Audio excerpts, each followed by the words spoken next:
George Mason University. Throughout its 50-year history, our mission has remained clear: to prepare a diverse population of students to think and to grow in a climate of unbridled academic freedom. After Dr. Caroline Crocker simply mentioned intelligent design in her cell biology class at George Mason University, her promising academic career came to an abrupt end.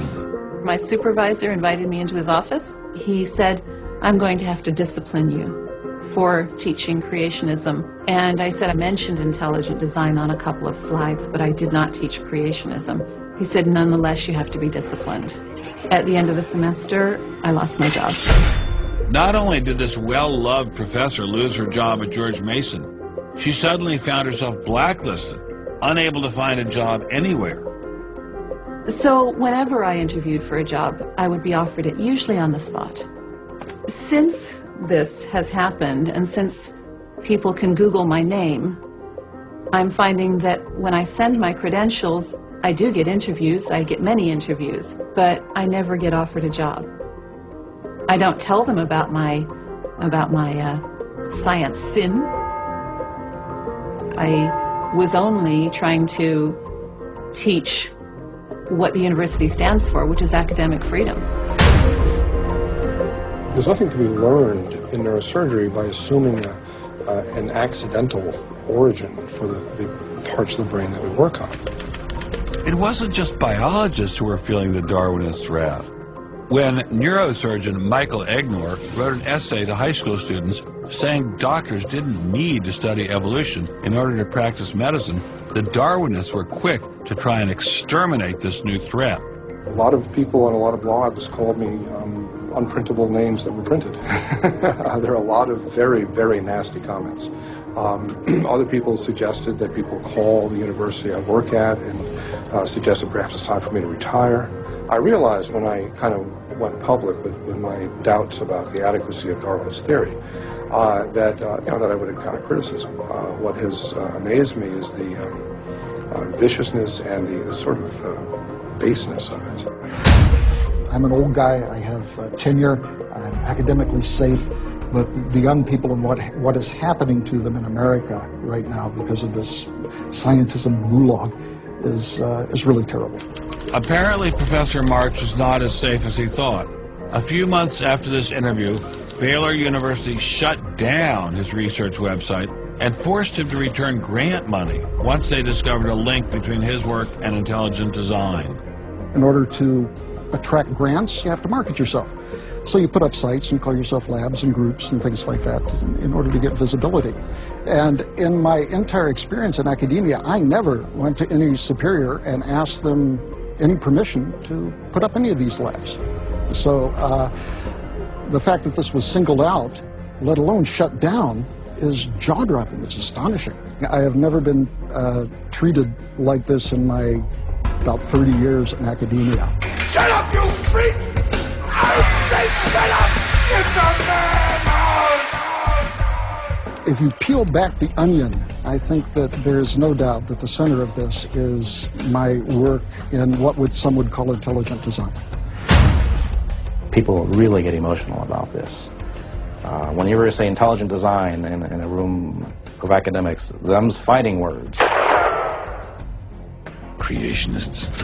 Astronomer Guillermo Gonzalez found himself in a fierce shootout with Iowa State University following the publication of his book, arguing that the universe is intelligently designed. Despite a stellar research record that has led to the discovery of several planets, his application for tenure was denied, putting his career in jeopardy. I worried about my tenure a little bit in 2005 when the petition was being circulated because I viewed that as a strategy of Hector Avalos and his associates to try to poison the atmosphere on campus against me because he knew I wasn't tenured yet and I was very vulnerable. I have little doubt that I would have tenure now if I hadn't done any professional work on intelligent design. Dr. Gonzalez had this advice for scientists who might be thinking about following his example. If they value their careers, they should keep quiet about their intelligent design views. We know there are times and places to be quiet, and other times and places when we can make noise if we want to. Will you show us? Of course. Boys and girls, how would you like to show some of the ways we know of being quiet? It's the kind of thing where you just learn to keep your mouth shut.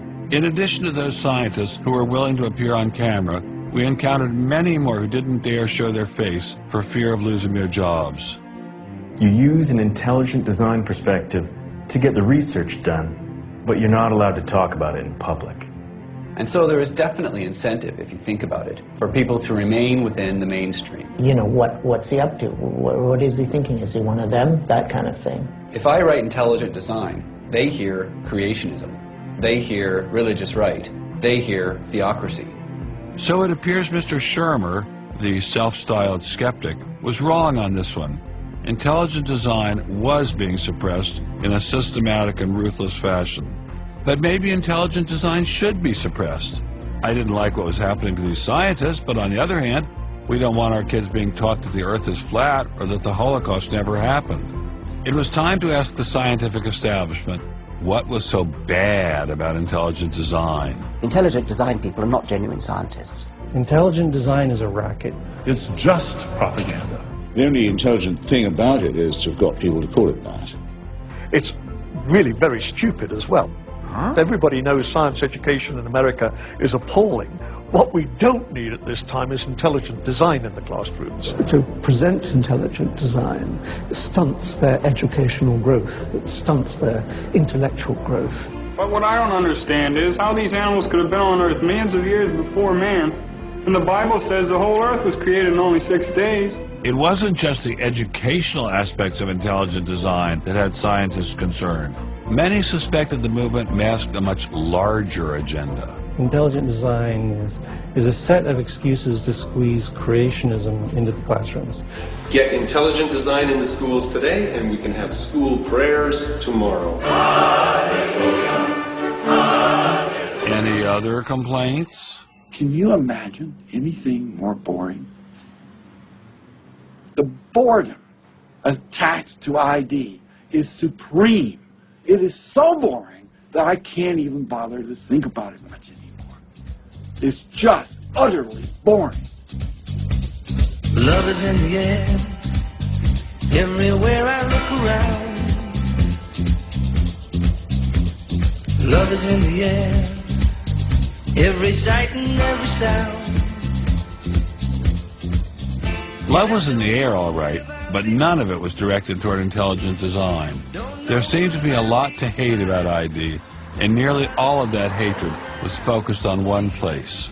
The people from the Discovery Institute, the people who are doing the intelligent design, they're all varnish and no product. The Discovery Institute is a propaganda mill. It's an institution designed to suck in money from religious investors and turn it into a sanitized, somewhat secular version of the creation story to get it into the schools.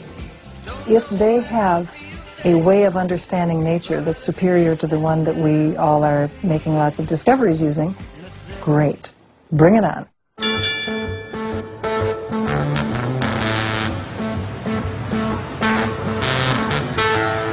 We are really, really lost. I think it's on 3rd. I think it's on 3rd. I think it's down there. I have no idea where this place is.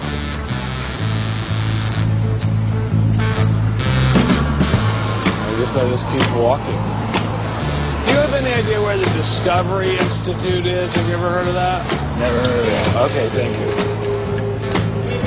How are you, sir? Good. Do you have any idea where the Discovery Institute is? Not a clue. Discovery Institute. Thank you. It's very kind to get off. Welcome to Seattle. Thank you, sir. It's got to be this whole building. Yes, where is the Discovery Institute, please? Discovery Institute on the main floor, suite 808.